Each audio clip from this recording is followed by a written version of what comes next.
ரத்தினவாணி 90.8 சமுதாய வானொலியில் இந்த நிகழ்ச்சி வீதியோர வியாபாரிகளின் கதைகள். தி ரேடியோ ஃபெஸ்டிவலின் முதல் SDG ஃபெலோஷிப்பின் ஒரு பகுதியாக இருக்கும் இந்த வானொலி தொடரை இணைந்து வழங்குவோர் யுனெஸ்கோ, செம்கா மற்றும் ஸ்மார்ட் NGO.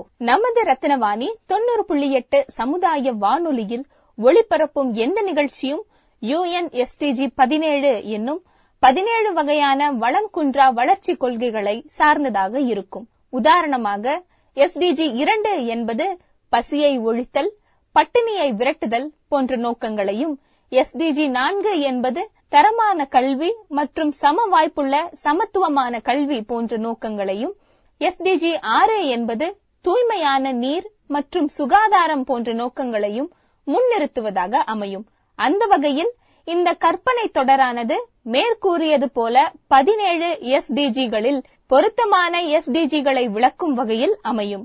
ஒவ்வொரு அத்தியாயத்தின் முடிவிலும் கதையோட்டத்திற்கு ஏற்றவாறு பொருத்தமான SDGகளின் நோக்கங்களையும் இலக்குகளையும் வலியுறுத்துவதாக அமையும். கற்பனை பதிவின் 6வது அத்தியாயம், புது அறிவு. இந்த அத்தியாயத்தில் வீதியோர வியாபாரிகள் PM ஸ்வாநிதி திட்டத்தின் கீழ் கடன் பெற விண்ணப்பித்த பின் கடன் கிடைத்ததா இல்லையா, கிடைக்காமல் போன காரண காரியம் யாவை, அதே நேரத்தில் அவர்கள் எதிர்கொண்டவை என பலதரப்பட்ட கேள்விக்கான பதில்களை சென்ற வார அத்தியாயத்தின் மூலம் தெரிந்து கொண்டோம்.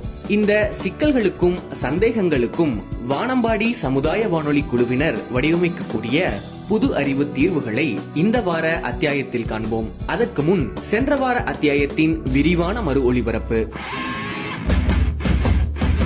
ஹலோ, வணக்கம். VCR வானம்பாடி சமுதாய வானொலி. ஒரு சின்ன சந்தேகம் தான் கூப்பிட்டேன். சொல்லுங்க. இந்த தள்ளுவண்டி வச்சிருக்கவங்களுக்கெல்லாம் கவர்மெண்ட்ல இருந்து 10,000 ரூபாய் பணம் தராங்களாமா, எப்படிங்க சார்? நம்ம வானம்பாடி சமுதாய வானொலி மூலமாக இந்த பதிவை கேட்கிற எல்லாருக்கும் PM ஸ்வாநிதியை பத்தி தெரிஞ்சுக்கிறதுக்கான ஒரு வாய்ப்பு நமக்கு கிடைக்கும். இந்த திட்டத்தின் மூலமா 10,000 ரூபாய் நமக்கு கடனா கொடுக்கறாங்க. என் பேர் தங்கமணிங்க. இந்த லோனுங்கிறது இந்த கவர்மெண்ட்ல அறிவிச்சு ஒரு மாசம் கழிச்சு தாங்க எனக்கே தெரிஞ்சு. உங்களுக்கு லோன் கிடைச்சிருச்சு இல்லைங்களா? ஆமாங்க. இப்ப 10,000 வந்துருச்சுங்க. அன்னைக்கு சாயங்காலமே 10,000 வந்துருச்சு. அவரு சொன்ன மாதிரி கார்பரேஷன் ஆபீஸ் போனாதாங்க எல்லாம் தெரியும். இந்த வாரமே போய் கேக்குறேங்க. நம்ம பேசி அடுத்த நாள் ஆபீஸுக்கு டவுன் ஹால் போனங்க. அங்க போனா ஃபர்ஸ்ட் ஒரு ஃபார்ம் கொடுத்தாங்க. அந்த ஃபார்ம பக்கத்துல இருக்கிற அம்மா கிட்ட கொடுத்து ஃபில் பண்ணிக்க சொன்னாங்க. அவங்களும் 200 ரூபாய் கேட்டாங்க சார். நானும் கொடுத்து ஃபில் பண்ணி வாங்கிட்டேன். அப்புறம் அதை திரும்பி கொண்டு போய் ஆபீஸ்கிட்ட கொடுத்தோம். அவரு சரி இன்னைக்கு வேண்டாம், கொரோனா டைம்ங்கிறதுனால அதிக கூட்டம் கூடக்கூடாதுன்னு சொல்லிட்டு நாளைக்கு வர சொல்லிட்டாங்க. அப்புறம் 2வது நாள் போய் நின்னோம்ங்க. 2வது நாள் போய் ஒரு வேலையும் நடக்கலைன்னு சொல்லிட்டு எங்களை திருப்பி அனுப்பிச்சிட்டாங்க.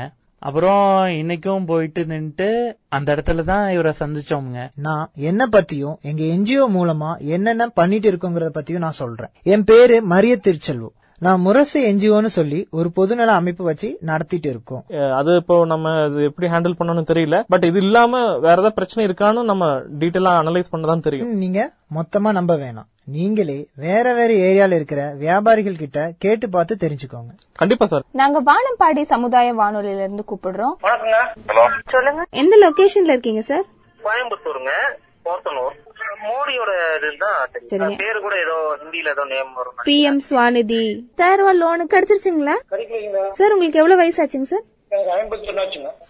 சரிங்க. இந்த லோன் உங்களுக்கு இருக்குன்னு தெரியுங்களா? 10,000 ரூபாய் லோன் இருக்குன்னு தெரியுங்களா?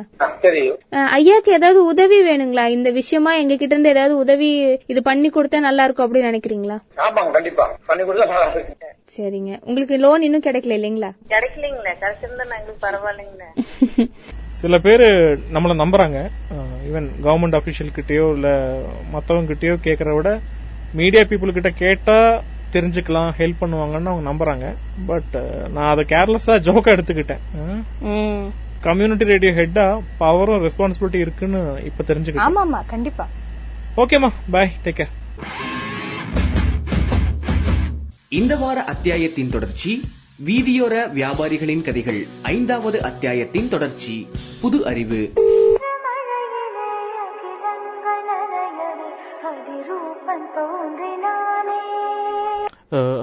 ஹலோ சார், வணக்கம். மரியா திரு செல்வம் சாருங்களா? வானம்பாடி சமுதாய வானொலி மனோகர் பேசுறேங்க. ஆமாமா சார், சொல்லுங்க சார். நம்பர் சேவ் பண்ணிருக்கேன். Okay okay sir, thank you. பைதவே நம்ம லாஸ்ட் டைம் மீட் பண்ணப்போ சொன்ன மாதிரி எங்களுக்கு தெரிஞ்ச நிறைய ஸ்ட்ரீட் வெண்டர்ஸ் கிட்ட யாரெல்லாம் லோன் கிடைச்சிருக்கா இல்லையான்னு ஒரு போன்ல சர்வே எடுத்தோம். கொரோனா இல்லையா, அதனால டைரக்டா போகல. இதுல கிடைக்காதவங்க ஏன் கிடைக்கல, அதே மாதிரி கிடைக்காம இருந்தாங்க கூட என்னென்ன விஷயம் அவங்களுக்கு நஷ்டமாச்சுலாம் அப்டேட் பண்ணிருக்காங்க. அத பத்தி பேசுறதுக்கு நீங்க எப்ப அவைலபிள் சொன்னீங்கன்னா ஸ்டுடியோ வந்தா நல்லா இருக்குங்க. சரிங்க சார், வரேங்க சார். ஓகே சார், அப்போ வந்துருங்க, மீட் பண்ணுவோம். Thank you sir. மரிய திருச்செல்வம் வானம்பாடி சமுதாய வானொலி நிலைய இயக்குனர் மனோகரை சந்தித்த பின், வணக்கம் சார், சாப்பிட்டீங்களா? சாப்பிட்டேன் சார், நீங்க சாப்பிட்டீங்களா? சாப்பிட்டேன். ஓகே, இப்போ என்னன்னா நாங்க எடுத்த சர்வே படி 23 பீப்புள் பக்கம் எடுத்திருக்கோம், 23 பேர் பக்கம். அவங்க சொன்ன டேட்டா பேஸை இப்போ ஸ்மிருதி காட்டுவாங்க, எக்ஸ்பிளைன் பண்ணுவாங்க. அதுக்கப்புறம் நம்ம பேசுவோம். எங்கிட்ட சின்ன ஒரு ஸ்ட்ராட்டஜி மாதிரி இருக்கு, அது பேசுறதுக்கு முன்னாடி இப்போ ஸ்மிருதியை கொஞ்சம் காட்டுங்க. கண்டிப்பா பார்க்கலாம் சார். இப்போ பாத்தீங்கன்னா நம்ம கூகுள் ஃபார்ம்ல street vendors community survey regarding PM Svanidhi loan அப்படின்னு நம்ம ஒரு ஃபார்ம் கிரியேட் பண்ணிருக்கோம். இது எதுக்கு அப்படின்னு பாத்தீங்கன்னா, நம்ம வீதியோர வியாபாரிகள் கிட்ட ஒரு சர்வே எடுக்கிறதுக்காக இதை பயன்படுத்தணும். இதுல ஃபர்ஸ்ட் கொஸ்டின் என்ன அப்படின்னு பாத்தீங்கன்னா, நேம் ஆஃப் த பார்ட்டிசிபென்ட், அதாவது யார் லோன் அப்ளை பண்ணாங்களோ அவங்களுடைய பெயர். இதுல பாத்தீங்கன்னா 23 பேருடைய ரெஸ்பான்ஸ் இருக்கு. இதுல அடுத்ததா பாத்தீங்கன்னா ஜெண்டர், அதாவது பாலினம். இதுல பெரும்பான்மையான ஆண்கள் தான் இதுல இந்த லோனுக்கு அப்ளை பண்ணிருக்காங்க. குறைந்த சதவீதத்துல தான் பெண்கள் அப்ளை பண்ணிருக்காங்க இந்த லோனுக்கு. மூணாவது என்ன கொஸ்டின் அப்படின்னு பாத்தீங்க அப்படின்னா ஏஜ், அதாவது வயது. இதுல எந்த வயசுல இருந்து எந்த வயசுக்குள்ள இருக்கிற வீதியோர வியாபாரிகள் பெரும்பான்மை அப்ளை பண்ணிருக்காங்க அப்படின்னு பாத்தீங்கன்னா 24ல இருந்து 45 வயசுக்குள்ள இருக்கிறவங்க தான் பெரும்பான்மையான சாலையோர வியாபாரிகள் அப்ளை பண்ணிருக்காங்க. இதுல குறைவான சதவீதத்துல இருக்கிறது யாருன்னு பாத்தீங்கன்னா 45ல இருந்து 50 வயதுல இருக்கிற வீதியோர வியாபாரிகள் தான் குறைவான சதவீதத்துல அப்ளை பண்ணிருக்காங்க. நாலாவது என்னன்னு பாத்தீங்கன்னா அவங்களுடைய கான்டாக்ட் நம்பர். சோ இது மூலியமா தான் நாம அவங்களுக்கு ஹெல்ப் பண்றதுக்கு உதவியா இருக்கும். அஞ்சாவது பாத்தீங்கன்னா லொகேஷன், அதாவது இருப்பிடம் அப்படின்னு சொல்லுவாங்க. அடுத்தது ஆறாவது என்ன கொஸ்டின் அப்படின்னு பாத்தீங்க அப்படின்னா கவர்னன்ஸ் அண்டர், அதாவது எந்த எல்லைக்கு உட்பட்டு இருக்கீங்க அப்படின்னு. அதாவது 3 ஆப்ஷன் இருக்கு இதுல, நகர்ப்புறமா, கிராமப்புறமா, இல்ல நகர்ப்புறமும் கிராமப்புறமும் சேர்ந்த பகுதியா அப்படின்னு கேட்டிருக்கோம். இதுல பெரும்பான்மையான சதவீதத்துல யார் இருக்காங்கன்னு பாத்தீங்கன்னா நகர்ப்புறம் அப்படின்னு தான் சொல்லிருக்காங்க. மிகவும் குறைவான சதவீதத்துல கிராமப்புறம் மற்றும் நகர்ப்புறம் சார்ந்த பகுதிகள் அப்படின்னு ஆன்சர் பண்ணிருக்காங்க. ஏழாவது என்னன்னு பாத்தீங்க அப்படின்னா type of street vendor business, அதாவது என்ன வகையான வீதியோர வியாபாரம் பண்ணிட்டு இருக்காங்க அப்படின்னு. இதுல ஒரு சில விஷயம் எடுத்துக்காட்டுக்கு சொல்லலாம்னு பாத்தீங்கன்னா பெட்டி கடை, அப்புறம் வாழை இலை கடை, அப்புறம் வீதியோரத்துல விற்கக்கூடிய இந்த காளான், பேல்புரி போன்ற கடைகள் அப்படின்னு இதுக்கு பதில் அளிச்சிருக்காங்க. எட்டாவது என்ன கொஸ்டின் பாத்தீங்கன்னா are you aware of the central government PM Svanidhi loan scheme அப்படின்னு கேட்டிருக்கோம். ஒன்றிய அரசினுடைய பிஎம் ஸ்வாநிதி லோன் அப்படிங்கறத பத்தின தெளிவான பார்வை இல்ல விழிப்புணர்வு உங்களுக்கு இருக்கா அப்படின்னு நாங்க கேட்டிருக்கோம். அதுக்கு ஆமாம் அப்படின்னு சொல்லி பெரும்பான்மையான மக்கள் பதிலளிச்சிருக்காங்க. ரொம்ப குறைவான பேரே இல்ல அப்படின்னு சொல்லிருக்காங்க. மேபி அவங்களுக்கு இந்த லோன் பத்தி தெரிஞ்சிருக்க வாய்ப்பு இருக்கு. ஆனா இதனுடைய பேர் தான் சார் சொன்ன மாதிரி பெயர் தெரியாதனாலதான் பிஎம் ஸ்வாநிதி அப்படிங்கிற பெயர் பரிச்சயம் இல்லாம இருந்திருக்கும் அப்படின்னு நினைக்கிறோம். 9வது கொஸ்டின் என்னன்னு பாத்தீங்கன்னா how to you refer to the scheme, இந்த ஸ்கீம் உங்களுக்கு எப்படி தெரிய வந்தது அப்படின்னு நாங்க கேட்டிருந்தோம். அதுக்கு பாத்தீங்கன்னா த்ரூ த ஸ்கீம் நேம், அதாவது இந்த திட்டத்தினுடைய பெயர் மூலியமாவே எங்களுக்கு தெரியும் அப்படின்னு குறைவான சதவீதத்துல சொல்லிருக்காங்க. மத்தபடி பாத்தீங்கன்னா பெரும்பான்மையான சதவீதத்துல என்ன சொல்லிருக்காங்கன்னு பாத்தீங்கன்னா லோனுடைய அமௌண்ட், அதாவது இந்த கடன் திட்டத்தினுடைய பண தொகை பத்தி தான் சொல்லிருக்காங்க. அதாவது இந்த 10,000 ரூபாய் லோன் அப்படின்னு தான் சொல்லிருக்காங்க. நிறைய பேரு அப்படிதான் தெரியும் அப்படின்னு சொல்லிருக்காங்க. ரொம்ப குறைவான சதவீதத்துல இருக்கவங்களுக்கு தான் இந்த பிஎம் ஸ்வாநிதி அப்படிங்கிற பெயர் தெரிஞ்சிருக்கு அப்படின்னு சொல்றாங்க. சோ இதன் மூலமாவே நம்மளுக்கு தெரிஞ்சுக்கலாம் இந்த பிஎம் ஸ்வாநிதி அப்படிங்கிற பெயர் மக்களிடையே எவ்வளவு பரிச்சயமா இருந்திருக்கு அப்படிங்கறது. அடுத்ததா என்ன கொஸ்டின் அப்படின்னு பாத்தீங்கன்னா how did you come to find out about the scheme, இந்த திட்டம் உங்களுக்கு எப்படி தெரிய வந்தது அப்படின்னு நம்ம கேள்வி கேட்டிருக்கோம். அதுக்கு 4 ஆப்ஷன், ஃப்ரெண்ட் ஆர் நெய்பர்ஹுட், அதாவது உங்களுக்கு தெரிஞ்சவங்க இல்ல உங்க நண்பர்கள் மூலியமா தெரியுமா, இல்ல மீடியான்னு சொல்லக்கூடிய ஊடகங்கள் வழியா தெரியுமா, இல்ல அசோசியேஷன் ஒரு என்ஜிஓ, அதாவது ஏதாவது என்ஜிஓவோ இல்ல சங்கத்தின் மூலியமா இந்த திட்டம் உங்களுக்கு தெரியுமா, இல்ல ஞாபகம் இல்ல அப்படின்னு சொல்றீங்களா அப்படின்னு 4 ஆப்ஷன் கொடுத்திருந்தோம். அதுல பெரும்பான்மையான சதவீதத்துல இந்த சங்கம் மூலியமா, என்ஜிஓ மூலியமா தான் தெரிய வரும் அப்படின்னு சொல்லியிருக்காங்க. அதுக்கு அடுத்தபடியான சதவீதத்துல பாத்தீங்கன்னா நண்பர்கள் மற்றும் அருகில் இருக்கவங்க கூடிய கொடுத்த ஐடியானாலதான் தெரியும் அப்படின்னு சொல்லியிருக்காங்க.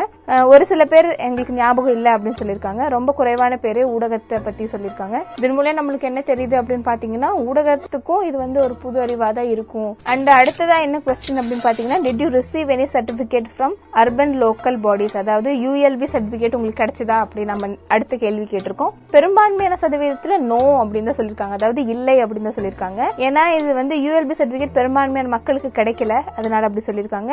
ஒரு சில பேர் தான் வந்து எஸ் அப்படின்னு சொல்லிருக்காங்க.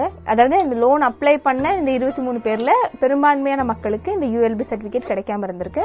அடுத்ததாவது 12வது கொஸ்டின் என்ன அப்படின்னு பாத்தீங்கன்னா, Did you pursue the PM Swanidhi loan, அதாவது நீங்க இந்த திட்டத்துக்காக விண்ணப்பிச்சிருந்தீங்க, உங்களுக்கு லோன் கிடைச்சிருச்சா அப்படின்னு நாம கேட்டிருக்கோம். இதுல வந்து மிகவும் ரொம்ப குறைவான சதவீதத்துல தான் வந்து ஆமா கிடைச்சிருக்கு அப்படின்னு சொல்லியிருக்காங்க. இதுல பெரும்பான்மையான சதவீதத்துல இல்ல கிடைக்கல அப்படின்னு தான் சொல்லியிருக்காங்க. அடுத்ததா 13வது கேள்வி என்ன கேட்டிருக்கோம் அப்படின்னு பாத்தீங்கன்னா, were you forced to pay a bribe to get the loan processed, அதாவது விண்ணப்பிக்கும் இந்த செயல்முறையில ஏதாவது ஒரு இடத்துல நீங்க வந்து ரசீது இல்லாம காசு கொடுக்க வேண்டிய நிலைமை ஏற்பட்டதா அப்படின்னு நம்ம கேட்டிருக்கோம். இதுல வந்து ரொம்ப குறைவானவங்க தான் ஆமாம் அப்படின்னு சொல்லியிருக்காங்க. பெரும்பான்மையான மக்கள் இல்ல அப்படின்னு தான் சொல்லியிருக்காங்க. இதுல குறைவான மக்கள் வந்து ஏன் ஆமா சொல்லிருக்காங்கன்னா, அவங்க வந்து கொடுத்திருப்பாங்க. அதுவும் எதுக்காகனா எங்களுக்கு தெரிஞ்சு இந்த அப்ளிகேஷன் ஃபார்ம் ஃபில் பண்றதுக்காக தான் இருக்கும் அப்படின்னு நினைக்கிறேன். ஏன்னா அப்ளிகேஷன் ஃபார்ம் ஆங்கிலத்திலயோ இல்ல ஹிந்திலயோ இருக்கிறதுனால எழுத்தறிவு இல்லாத மக்களோ இல்ல வந்து ஆங்கிலம் தெரியாத மக்களோ வந்து காசு கொடுத்து தான் பண்ணிருப்பாங்க. அடுத்ததா இருக்கிற கேள்வி என்னன்னு பாத்தீங்கன்னா, did you get the letter of recommendation from corporation, அதாவது மாநகராட்சி கிட்ட இருந்து LOR அப்படின்னு சொல்லக்கூடிய லெட்டர் ஆஃப் ரெக்கமெண்டேஷன் கிடைச்சிருக்கா அப்படின்னு நாங்க கேட்டிருந்தோம். அதுக்கு வந்து பெரும்பான்மையான சதவீதத்துல இல்ல அப்படின்னு தான் சொல்லிருக்காங்க. ரொம்ப குறைவான சதவீதத்துல தான் ஆமா அப்படி சொல்லிருக்காங்க. அடுத்ததா பாத்தீங்கன்னா, did your loan process fail, அதாவது நீங்க விண்ணப்பிச்சிருந்த இந்த கடன் திட்டத்தினுடைய முயற்சி வந்து தோல்வி ஏற்பட்டுச்சா அப்படின்னு நம்ம கேட்டதுக்கு பெரும்பான்மையான மக்கள் வந்து நோ அப்படின்னு சொல்லிருக்காங்க. ஏன் நிறைய பேர் இதுல ஃபெயிலியர் ஆயிருக்கா அப்படின்னு கேட்டதுக்கு நோன்னு சொல்லிருக்காங்க அப்படின்னு பாத்தீங்கன்னா, அவங்களுடைய அப்ளை பண்ண இந்த லோன் வந்து அவங்களுக்கு வந்து ஃபெயிலியர் ஆயிருச்சானே தெரியல. ஏன்னா பேங்க் கிட்ட இருந்தோ இல்ல வந்து மாநகராட்சி உலகத்துல யாரு கிட்ட அந்த விண்ணப்பத்தை கொடுத்தாங்களோ அவங்க கிட்ட இருந்து சரியான தகவல் அவங்களுக்கு வராதனால அவங்களுக்கு வந்து அது தோல்வி அடைஞ்சதா இல்ல வெற்றி அடையுதான்னு தெரியாத நிலைமையில இருக்கிறதுனால பெரும்பான்மையான மக்கள் நோன் கொடுத்திருக்காங்க. அதாவது அவங்க நம்புறாங்க இன்னுமே அது வந்து ப்ராசஸ்ல இருக்குன்னு. ஆனா எத்தனை பேர் வந்து திரும்ப அதை முயற்சி செஞ்சிருக்காங்க அப்படிங்கறத நம்மளுக்கு தெரியல. அடுத்ததா இருக்கிற கேள்வி என்னன்னு பாத்தீங்கன்னா, if it failed the reason for failure, suppose இது தோல்வி அடைஞ்சிருக்கு அப்படின்னு நீங்க சொல்றீங்க அப்படின்னா இந்த தோல்விக்கான காரணம் என்னவா இருக்கும் அப்படின்னு நம்ம கேக்குறோம். இதுக்கு பாத்தீங்கன்னா ஃபர்ஸ்ட் ஸ்டேஜ் அப்படின்னு சொல்லக்கூடிய முனிசிபல் கார்பரேஷன்லயே இது தோல்வி அடைஞ்சிருச்சா, அதாவது அந்த அலுவலகத்திலேயே வந்து ரிஜெக்ட் பண்ணிட்டாங்களா இல்ல கொடுக்க முடியாது தேவையான சில சான்றிதழ்கள் இல்லங்கிறதுனால தவிர்த்துட்டாங்களா அப்படின்னு நம்ம கேட்டிருக்கோம். செகண்ட் ஸ்டேஜ் வந்து பேங்கிங் ப்ராசஸ், அதாவது வங்கியிலேயே வந்து அதை வந்து நிராகரிச்சுட்டாங்களா அப்படின்னு கேட்டிருக்கோம். சோ இதுல பாத்தீங்கன்னா பெரும்பான்மையான மக்கள் என்ன சொல்லிருக்காங்கன்னா முனிசிபல் கார்பரேஷன்லயே ஸ்டாப் ஆயிடுச்சு அப்படின்னு சொல்றாங்க. அடுத்ததான பெரும்பான்மையான சதவீதத்துல இருக்கிறவங்க தான் பேங்கிங் ப்ராசஸ் அப்படின்னு சொல்லிருக்காங்க. ஒரு சில பேர் வந்து காரணமே தெரியல அன்னோன் அப்படின்னு சொல்லிருக்காங்க. அடுத்ததா என்ன கொஸ்டின் அப்படின்னு பாத்தீங்கன்னா, are you aware of what is a CIBIL score, அதாவது இந்த சிபில் ஸ்கோர்னா என்ன அப்படின்னு உங்களுக்கு தெரியுமா அப்படின்னு கேட்டதுக்கு பெரும்பான்மையான மக்கள் வந்து, அதாவது இந்த கேள்விக்கு பாத்தீங்கன்னா சரிக்கு சரி இல்ல ஹாஃப் ஆஃப்னு சொல்ல முடியாது, 50-50 சொல்ல முடியாது, ஒரு 49-51 அப்படின்னு வச்சுக்கலாம். ஏன்னா வந்து ரொம்ப குறைவான சதவீதத்துல தான் வந்து இது ரெண்டுக்குமான வித்தியாசம் இருக்கு. இதுல வந்து எஸ் அப்படின்னு சொல்லக்கூடிய ஆமாம் அப்படின்னு சொல்லக்கூடிய மக்கள் வந்து ஒரு 51% ஆகும், இல்ல தெரியல அப்படிங்கறத வந்து ஒரு 49% ஆகும் நம்ம வச்சுக்கலாம். அடுத்ததா இருக்கிற கேள்வி என்னன்னு பாத்தீங்கன்னா, do you know to check your CIBIL score அப்படின்னு நம்ம கேட்டிருக்கோம். அதாவது உங்களுக்கு சிபில் ஸ்கோர் செக் பண்ண தெரியுமா அப்படின்னு நாங்க கேட்டோம். அதுக்கு வந்து பெரும்பான்மையான மக்கள் தெரியல அப்படின்னு தான் சொல்லிருக்காங்க. ஒரு சில பேர் வந்து தெரியும் அப்படின்னு சொல்லிருக்காங்க. ஒரு சில பேர் வேணா முயற்சி பண்ணி பார்க்கலாம் அப்படின்னு சொல்லிருக்காங்க. அதாவது முன்னாடி இருக்க கேள்வியில வந்து சிபில் ஸ்கோர் பத்தி தெரியும் அப்படின்னு சொன்னவங்க நிறைய பேர் இருக்காங்க. ஆனா வந்து அடுத்த கேள்வியா இருக்கக்கூடிய இப்ப நம்ம பாக்குற கேள்வியில பாத்தீங்கன்னா எப்படி பாக்குறதுன்னு தெரியல ஆனா எங்களுக்கு தெரியும் அப்படிங்கிற மாதிரியான மக்கள் தான் பெரும்பான்மையான மக்களா இருக்காங்க. அடுத்தது பாத்தீங்க அப்படின்னா, are you aware of information communication knowledge available on the PM Svanidhi scheme web portal, அதாவது PM ஸ்வாநிதி கடன் திட்டத்துக்குன்னே தனியா ஒரு ஹெல்ப் லைனும் ஒரு வெப்சைட்டும் இருக்கு. சோ இத பத்தின புரிதல் உங்களுக்கு இருக்கா, இல்ல அதை பத்தி உங்களுக்கு தெரியுமா அப்படின்னு நம்ம கேட்ட கேள்விக்கு எல்லாருமே இல்லன்னு தான் சொல்லியிருக்காங்க. அதாவது இது மூலமா நம்மளுக்கு என்ன தெரியுதுன்னு பாத்தீங்கன்னா, டிஜிட்டல் லிட்ரஸி அப்படின்னு சொல்லக்கூடிய இணையதளம் சார்ந்த ஒரு அறிவு வந்து கம்யூனிட்டி பீப்புள், அதாவது சமுதாயத்துல இருக்கிற இந்த வீதியோர வியாபாரிகள் போன்ற இவங்களுக்கெல்லாம் வந்து இல்ல அப்படிங்கறது நம்மளுக்கு தெரிய வருது. அவங்கள வந்து முன்னெடுத்து கொண்டு போகணுங்கிறதுக்காக தான் நம்ம முயற்சி செஞ்சுட்டு இருக்கோம். அடுத்ததா இருக்க கேள்வி என்னன்னு பாத்தீங்கன்னா, did you contact any helpline number for any issues you faced in between the process? அதாவது இந்த செயல் திட்ட முறையில ஏதாவது ஒரு உங்களுக்கு இஷ்யூ ஏற்படுது அப்படின்னா அதுக்கு வந்து ஏதாவது ஒரு ஹெல்ப்லைன் நம்பருக்கு கால் பண்ணிருக்கீங்களா, இந்த PM ஸ்வாநிதி திட்டத்தை சார்ந்த ஹெல்ப்லைன் நம்பருக்கு கால் பண்ணிருக்கீங்களா அப்படின்னு கேட்டதுக்கு அதுல வந்து ஒருத்தர் மட்டும் தான் சொன்னாரு ஆமா அப்படின்னு. மிச்சம் எல்லாருமே வந்து என்ன சொன்னாங்கன்னா, இல்ல எங்களுக்கு ஹெல்ப்லைன் நம்பர்லாம் தெரியாது அப்படின்னு சொல்லிட்டாங்க. அடுத்ததா இருக்க கேள்வி என்னன்னு பாத்தீங்கன்னா, do you need any external support அப்படின்னு நம்ம கேட்டோம். அதாவது உங்களுக்கு ஏதாவது உதவி தேவைப்படுதா இந்த கடன் திட்ட செயல்முறையில, உங்களை வந்து ஊக்கப்படுத்தக்கூடிய இல்ல உங்களுக்கு உதவி செய்யக்கூடிய ஏதாவது ஒரு ஹெல்ப் உங்களுக்கு தேவைப்படுதா அப்படின்னு நம்ம கேட்டதுக்கு அதுல வந்து பெரும்பான்மையான மக்கள் எஸ் அப்படின்னு தான் சொல்லியிருக்காங்க. ஏன்னா அவங்களுக்கு இந்த ப்ராசஸ் எப்படி போகுது, இதை எப்படி ஹேண்டில் பண்ணணும் அப்படின்னு அவங்களுக்கு தெரியல. சோ அதனால நாமளும் உதவி செய்வோம், இப்படி அவங்களுக்கு வந்து நல்லபடியா இந்த செயல் திட்டத்தை வந்து வெற்றிகரமா முடிக்க முடியும் அப்படிங்கறத நாம பார்ப்போம். சோ அவ்வளவுதான் இந்த ஃபார்ம்ஸ்ல நம்ம கேட்டிருக்கோம் சார். ஓ குட், சம ஸ்டாட்டிஸ்டிக்ஸ். பொருள் கல்வி காலம் வினையினொடு ஐந்தும் இருள் தீர எண்ணிய செயல். வேண்டிய பொருள் ஏற்ற கருவி தக்க காலம் மேற்கொண்ட தொழில் உரிய இடம் ஆகிய ஐந்தினையும் மயக்கம் தீர எண்ணி செய்ய வேண்டும் எனும் வள்ளுவரின் வாக்குக்கு ஏற்ப வீதியோர வியாபாரிகள் தங்களின் கருத்து பதிவின் மூலம் தங்கள் நேரத்தையும் பணத்தையும் எதிர்பார்ப்புகளையும் வீணாக்கப்பட்டதை வானம்பாடி சமுதாய வானொலியின் மாதிரி வடிவத்தின் மூலமாக அறிந்து கொண்டோம். இம்மாதிரி வடிவத்தை சார்ந்து வரும் வாரத்தில் வானம்பாடி சமுதாய வானொலி குழுவினர் தீர்விற்கான மாதிரி வடிவத்தை வெளிப்படுத்துவர். இதன் மூலம் SDG 8 எனும் நிலையான வளர்ச்சி எனும் 8வது இலக்கான நிலையான வேலை மற்றும் பொருளாதார வளர்ச்சி ஆகிய இலக்கையும், அதிலும் குறிப்பாக SDG 8.3.1 வேளாண்மை இல்லாத துறைகளில் உதாரணமாக வீதியோர வியாபாரிகளுக்கு உதவும் வகையில் ஒழுங்கமைக்கப்படாத வேலைவாய்ப்பு விகிதத்தை கணக்கிடுதல் என்ற கொள்கையை விளக்குவதாக இந்த அத்தியாயம் அமைகிறது. வீதியோர வியாபாரிகளின் கதைகள் எனும் இந்த கற்பனை பதிவின் 6வது அத்தியாயமான புது அறிவு அத்தியாயம் முடிவடைகிறது. நன்றி, வணக்கம்.